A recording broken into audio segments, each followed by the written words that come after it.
कर रहे हैं, तो इसका कोई हल कैसे? हमारी जिद नहीं है, हम हक के लिए लड़ रहे हैं। अगर इसे जिद समझा जाता है तो जिद ही सही, अगर इसे बगावत समझा जाता है तो हम बगावत इसे और हम बागी हैं, इसमें कोई चिंता वाली बात नहीं।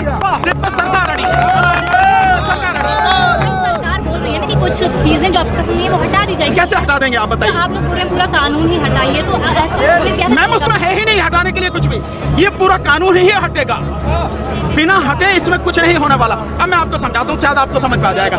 केवल एक सेक्शन बताता हूँ तो उससे आपको पूरी चीज समझ में आ जाएगी। जो कॉन्ट्रैक्ट फार्मिंग है, उस कॉन्ट्रैक्ट फार्मिंग की धारा 3 उसमें जो है जो एग्रीमेंट होगा किसान के और व्यापारी के बीच में, मैं उनसे बताता हूँ, आप समझ जाएंगे सारे, उसके बाद कुछ बताने की जरूरत नहीं पड़ेगी। उस धारा 3 में लिखा है कि किसान के और व्यापारी के बीच में जो एग्रीमेंट होगा उसमें यह लिखा जाएगा, नंबर 1, किसान को अपनी जमीन पर कौन सी फसल उगानी है। नंबर 2, उस फसल का ग्रेड क्या होगा, स्टैंडर्ड क्या होगा और उसकी क्वालिटी क्या होगा। नंबर 3, उस फसल को उगाने के लिए जो बीज होगा, जो खाद होगा, जो कीटनाशक होंगे, जो मशीनरी होगी, जो तकनीक होगी, उसे वो व्यापारी जिसके साथ समझौता हो रहा वो देगा। इसके बाद उसी एग्रीमेंट में लिखा जाएगा इसकी कीमत क्या होगी, जो फसल उगाएगा जब फसल पक के तैयार हो जाएगी तो किस कीमत पर व्यापारी खरीदेगा, ये भी लिखा जाएगा। साथ में ये भी लिखा जाएगा कि इस फसल की कितनी बार चेकिंग होगी, तो बोते समय, फसल जब बढ़ रही होगी उस समय, और जब फसल कट के व्यापारी खरीदेगा उस समय 3 समय उसकी चेकिंग होगी। अब मैं आपको समझाता हूँ, एक बहुत मोटे से उदाहरण से समझो। ये मानिए कि इसके कानून के हिसाब से पूरे देश की जमीन, पूरे देश की जो किसानों के पास जमीन है उसका जो व्यापारी हैं उनसे एग्रीमेंट हो गया। व्यापारियों से एग्रीमेंट होने के बाद सारी जो फसल है वो कहाँ जाएगी, व्यापारी के घर में। इसका मतलब ये हुआ कि सरकार के पास खरीदने के लिए एक दाना नहीं बचेगा, सारी की सारी फसल व्यापारी खरीद कर ले जाएगा। और व्यापारी कितनी फसल खरीद सकता है, पहले उस पर प्रतिबंध था, अब इसेंशियल कमोडिटीज एक्ट यानी आवश्यक वस्तु अधिनियम से वो बैरिकेड हटा दी है। यानी कि जो एक लगा रखा था बैरियर कि इससे ज्यादा नहीं कर सकते, लिमिट लगा रखी थी, लिमिट वो खत्म कर दी। इसका मतलब व्यापारी जितनी चाहे फसल खरीद के अपने गोदाम में रख सकता है। अब मानिए कि जब पूरी फसल किसान से व्यापारी के घर चली गई, तो अब थोड़ा सा पीछे आइए, 2013 में इस सरकार ने, संसद ने एक कानून बनाया था इस देश के गरीब लोगों के लिए, 82 करोड़ गरीब लोगों के लिए नेशनल फूड सिक्योरिटी एक्ट यानी राष्ट्रीय खाद्य सुरक्षा कानून।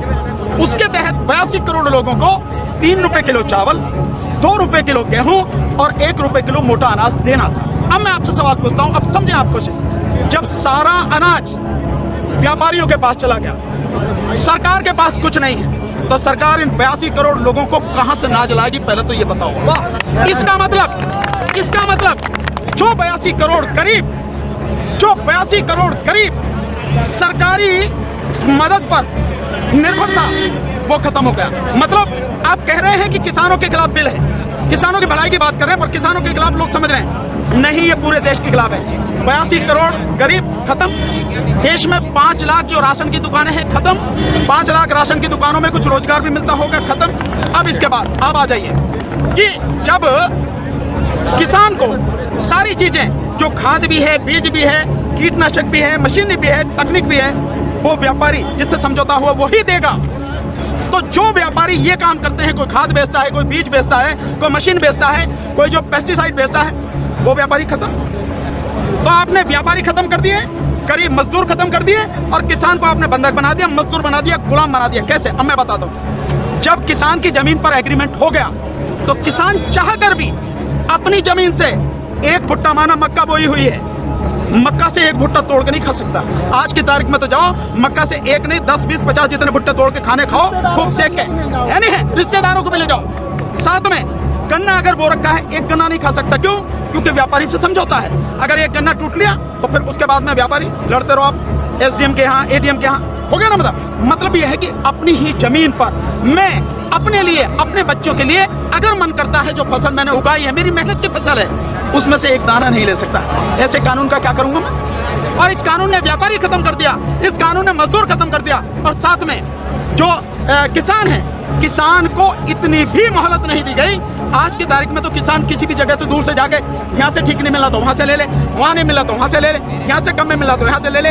खाद है, बीज अपनी मर्जी से ले सकता, इसके बाद नहीं, इसके बाद तो व्यापारी ही देगा। इसका मतलब ये हुआ कि चंद व्यापारियों के हाथ में इस पूरा देश जाने वाला।